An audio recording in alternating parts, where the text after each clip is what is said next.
여러분 안녕하십니까? 계속해서 뉴스투데이 제주입니다.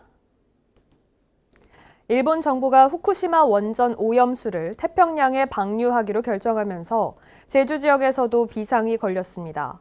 방류된 지 불과 7달 정도면 제주 바다에도 오염수가 유입되기 때문인데요. 원희룡 제주도지사는 일본 정부에 법적으로 대응하겠다고 밝혔습니다. 조인호 기자입니다. 독일의 한 해양연구소가 후쿠시마 원전 오염수가 바다로 방류되면 어떻게 퍼져나가는지 컴퓨터로 시뮬레이션한 영상입니다.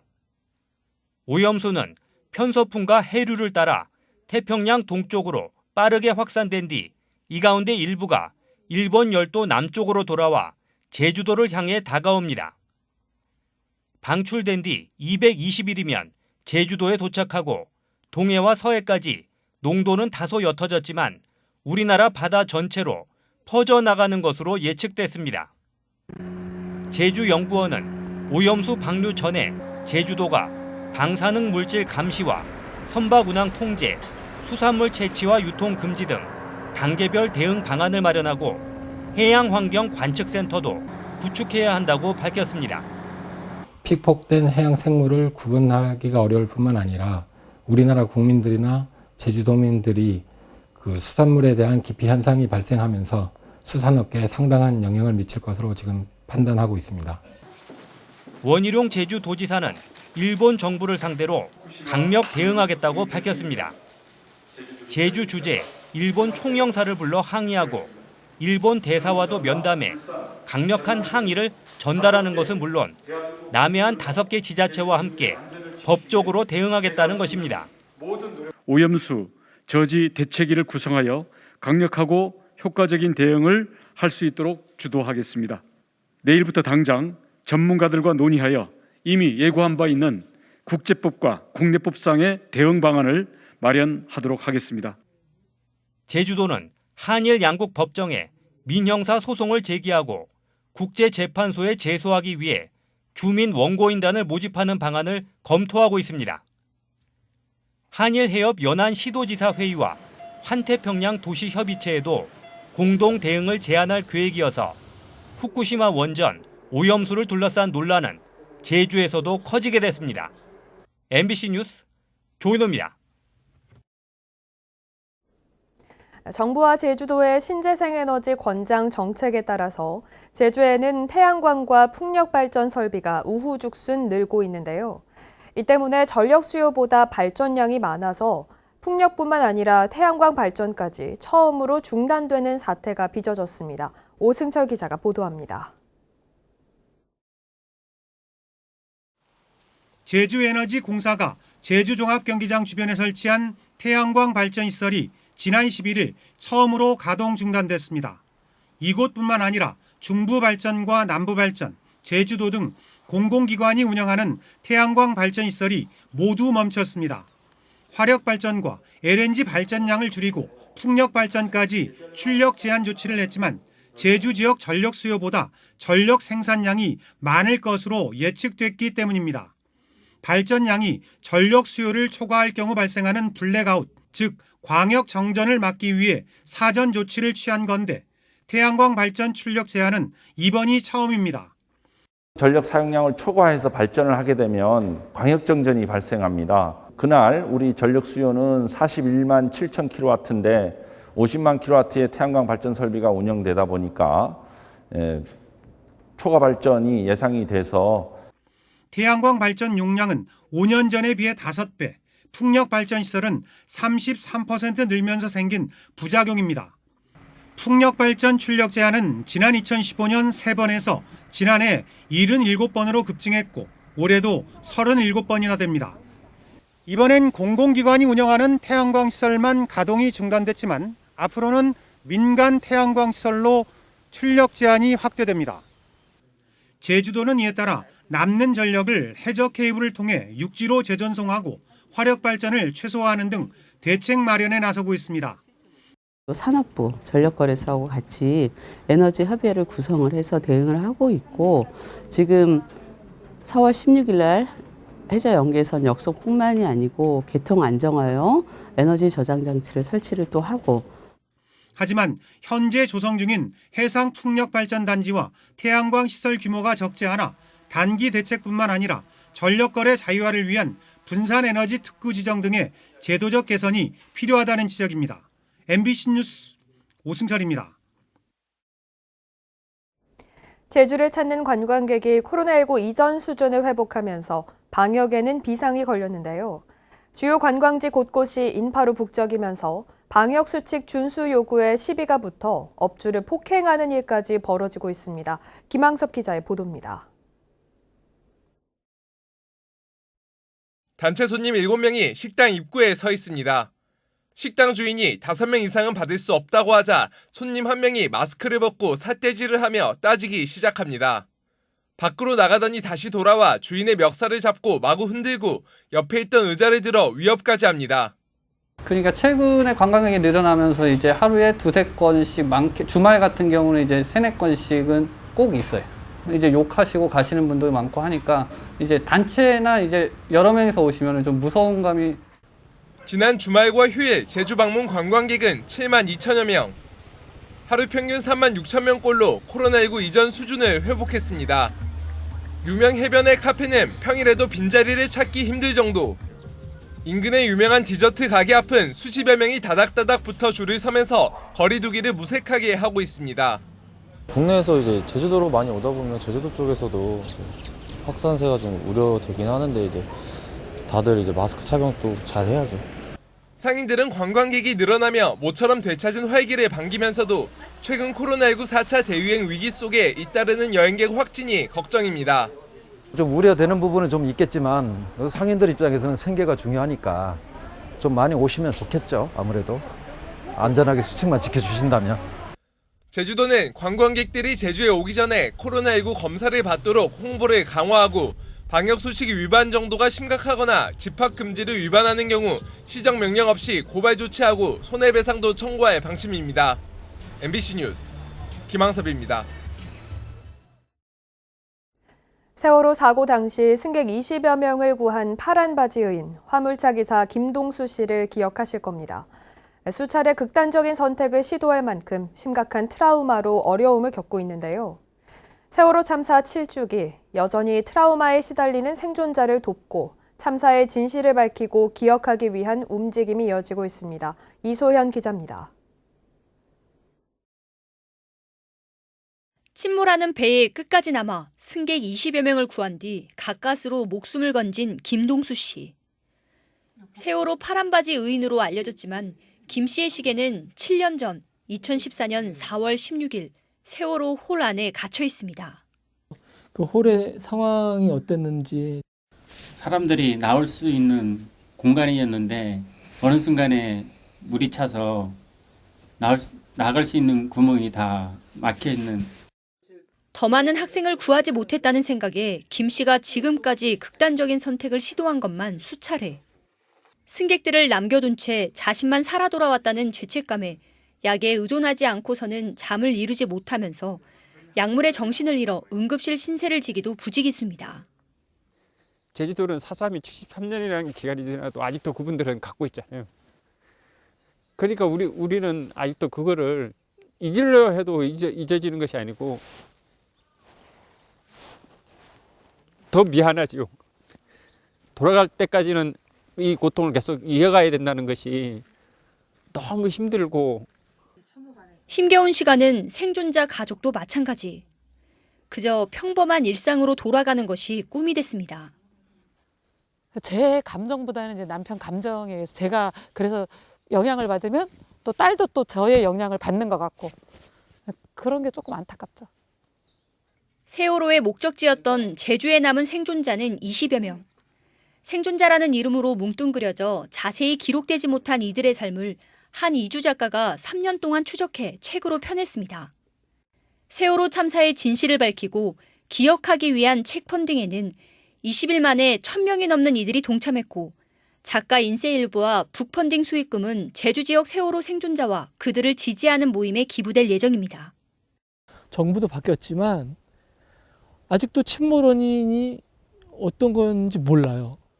구조할 수 있었음에도 구조하지 않은 이유는 뭔지 그것도 아직 밝혀지지 않았거든요.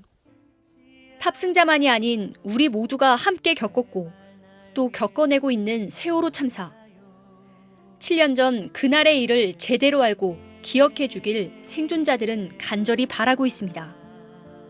잊으라고 하지 말고 어떻게 이 사람들이 위로를 해줄까 한 번 더 생각하고 한 번 더 말을 내뱉었으면 그런 바람이죠.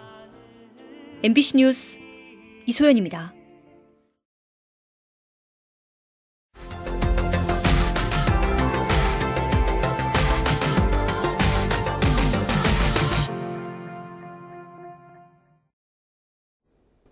회전 로터리에서 방향 지시 등 없이 차선을 변경하는 차량을 골라 고의로 사고를 낸 뒤 보험금을 타는 사기 일당이 경찰에 붙잡혔습니다. 이들은 경찰의 의심을 피하기 위해 SNS로 공범을 모아 운전자를 바꿔가며 범행을 저지르는 치밀함도 보였습니다. 울산 MBC 정인곤 기자입니다. 회전 로터리에 진입한 흰색 차량. 법원 방향으로 향하던 차량이 방향 지시 등 없이 차선을 변경하는 옆차선 소형차와 충돌합니다. 얼핏 보면 평범한 접촉사고로 보이지만 보험금을 노린 고의 사고였습니다. 이들은 이런 수법으로 이곳에서만 모두 6차례에 걸쳐 사고를 내고 보험금 3,500여만 원을 챙겼습니다. 평소에도 차선 변경을 하는 차량들이 빈번하게 접촉사고가 나는 곳이어서 의심을 피하기 쉽다는 점을 노린 겁니다. 특히 이들은 SNS로 일당 30만 원 정도를 주겠다며 공범을 모았는데 그렇게 모인 29명의 공범들은 모두 20대 초반의 젊은 남성들이었습니다. 또 모집한 공범들의 명의로 렌터카를 빌린 뒤 여러 명의 이름으로 사고를 내는 치밀함도 보였습니다. 사기 행각을 계획한 주범들은 모집한 공범들이 사고를 잘 내지 못하자 본인들이 직접 운전해 사고를 낸 뒤 공범으로 운전자를 바꿔치기 하기도 했습니다. 22살 A씨 등 3명은 이 같은 방식으로 울산과 양산에서 모두 12차례에 걸쳐 보험금 7,400만 원을 받아 가로챘습니다. 덜미가 붙잡힌 건 보험금을 못 받았다며 경찰서에서 상담을 한 간큰 일당 한 명이 담당 경찰의 날카로운 직감에 추궁을 당하면서였습니다. 같이 타고 있었으면 동승자에 대해서 좀 잘 알고 있어야 되는데 그 친구들에 대해서도 좀 자세히 모르더라고요. 우리 렌터카고 또 5명이 또 많이 탔고 이런 부분들이 이제 의심이 많이 됐죠. 경찰은 보험사기 방지 특별법 위반 혐의로 A씨 등 3명을 검찰에 구속 송치하고 사고에 가담한 공범 29명을 불구속 송치했습니다. MBC 뉴스 정인곤입니다. 김우남 한국마사 회장이 부정 채용 시도와 욕설 등으로 논란이 일고 있습니다. 한국마사회 노동조합은 최근 노보를 통해 김우남 회장이 특정 외부인의 비서실장 채용을 지시하고 어렵다는 보고에도 자문위원으로 계약을 하는가 하면 전직 보좌관까지 간사로 위촉할 예정이라고 폭로했습니다. 김우남 마사 회장은 제주시 을선거구 3선 국회의원을 지낸 뒤 지난 3월에 취임했는데 노조는 김 회장이 직원들에게 수시로 욕설과 폭언도 일삼았다며 책임지고 자진 사퇴하라고 요구했습니다. 해루질, 즉 맨손아업을 제한하는 제주도 고시 규정이 비어업인에 한해 완화됐습니다.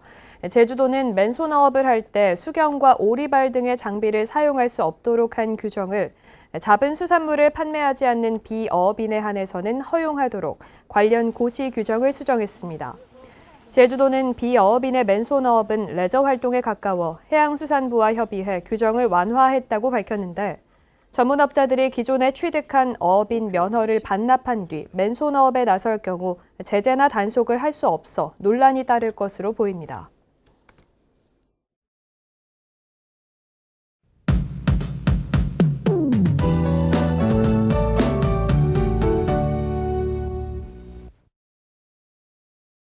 네, 4월 중순에 때늦은 찬바람이 불고 있습니다. 차가운 북서풍이 아침 기온을 끌어내리고 있는데요. 오늘 아침 기온 어제보다 3, 4도 내려가서 8도 선에서 시작하고 있습니다. 현재 비교적 바람이 강하게 불고 있는 서부 지역은 체감 온도가 3도 선까지 뚝 떨어졌습니다. 낮에도 쌀쌀하겠고요. 내일 아침까지 공기가 차갑겠습니다. 내일 낮부터는 기온이 오르기 시작하겠는데요. 오늘과 내일 일교차가 큰 만큼 감기 조심하시기 바랍니다. 고도가 높은 한라산과 중산간 이상 지역은 기온이 더 떨어지겠습니다. 오늘과 내일 아침 한라산 정상 부근은 영하권을 보이면서 결빙되는 곳이 있겠는데요. 산간도로 이동하시거나 산행하신다면 안전사고에 각별히 주의하셔야겠고요. 중산간에는 서리가 내릴 가능성이 있습니다. 과수나 밭작물에 냉해 피해가 없도록 각별한 주의가 필요하겠습니다. 올해 유난히 포근해서 꽃도 일찍 핀 만큼 현재 농작물이 개화를 마치고 수분이 일어나는 시기입니다. 이 시기에는 냉해 피해가 치명적인데요. 미세 살수시설이나 보온 덮개 씌워주시면서 농작물 냉해 피해 없도록 대비를 해주시기 바랍니다. 현재 제주도는 구름 많은 날씨를 보이고 있지만 오후부터 차차 맑아지겠습니다. 아침 현재 기온 어제보다 낮게 시작하고 있는데요. 대부분 지역에서 8도 선에서 시작하고 있고요. 한낮에는 기온이 크게 오르지 않겠습니다. 북부와 서부 13도, 남부 17도, 동부는 15도에 그치겠습니다. 도서 지역 대체로 맑은 날씨가 이어지겠고요. 한낮 기온 13도 안팎까지 오르겠지만 바람이 불어서 조금 쌀쌀하겠습니다. 현재 풍랑특보가 발효 중인 제주도 남쪽 먼바다에서는 오늘 오전 중에 특보가 해제되겠고요. 낮부터는 물결이 차차 낮아지면서 물결이 2m에서 3m로 일겠습니다. 내일 낮부터 기온이 오르기 시작해서 모레에는 예년 이맘때 기온을 회복하겠고요. 이번 주말에는 비 소식 없이 포근하겠습니다. 날씨였습니다. 제주와 세종 등 특별자치지역의 특별법 개정 보완을 논의하기 위한 더불어민주당 내 전담기구가 출범했습니다. 우원식 더불어민주당 국가균형발전특위위원장은 제주 세종 균형발전 특별자치추진단 발족식에서 제주도는 특별자치도와 국제자유도시로서, 세종시는 행정중심 복합도시로서 국가균형발전의 구심점으로 자리매김할 수 있도록 노력하겠다고 말했습니다. 한편 김영배 더불어민주당 제주 세종 특별자치추진단장은 제주 제2공항 문제에 대해 다음 달 2일 전당대회가 끝나면 정부와 협의하겠다고 말했습니다. 제주도의회 제주특별법 개정 태스크포스는 오늘과 내일 이틀 동안 각 분야 정책 전문가들이 참여하는 제주특별법 주요 쟁점 과제 토론회를 개최합니다. 오늘은 자치입법과 재정권 확보를 주제로 한 토론회가, 내일은 산업발전과 균형발전 주제 토론회가 열립니다. 각 주제별 토론이 끝난 뒤에는 주요 쟁점 사항에 대한 패널 토론도 진행됩니다. 도시공원 민간특례사업 부지에 전직 공무원들의 투기 정황이 포착됐다는 의혹이 제기됐습니다. 제주참여환경연대는 기자회견을 열고 중부공원 내 1,700여 제곱미터 부지에 대해 전직 공무원 A씨가 차명으로 사들인 뒤 분할 증여받은 정황이 의심되고, 또 다른 2,500여 제곱미터 부지는 전직 공무원 B씨의 친인척이 민간 특례 사업이 거론되기 시작한 2007년부터 3년 동안 경매로 매입했다며 투기 의혹을 제기했습니다. 이에 대해 A씨와 B씨는 모두 사실무근이라며 사실관계를 바로잡지 않을 경우 법적 책임을 묻겠다고 밝혔습니다. 제주국제대학교가 또다시 재정지원 제한대학으로 지정됐습니다. 교육부는 제주국제대를 재정지원 제한 2유형으로 지정하는 등 전국 18개 대학을 재정지원 제한 대상 대학으로 최종 확정했습니다. 지난 2018년 대학 기본 역량 진단 결과에 따라 재정지원 제한을 받아왔던 제주국제대는 정부 사업에 참여할 수 없고, 학생들은 국가장학금과 학자금 대출 지원을 받지 못하게 됩니다. 올해 제주국제대의 신입생 충원율은 20%대에 머문 것으로 알려졌습니다. 우리나라 최남단에 있는 이어도가 제주도보다 더 오래전에 생성된 것으로 확인됐습니다. 해양수산부 국립해양조사원은 전남대학교와 이어도에서 채취한 암석을 분석하고 주변 해저를 탐사한 결과 약 224만 년 전에 화산 분출로 생성됐다고 밝혔습니다. 이어도 생성 시기는 180만 년 전인 제주도보다 앞서고 260만 년에서 230만 년 전인 독도보다는 늦습니다. 이어도는 대정읍 마라도에서 남서쪽으로 149km 떨어진 수중 암초로 지난 2003년 해양과학기지가 세워졌습니다. 뉴스투데이 제주를 마칩니다. 고맙습니다.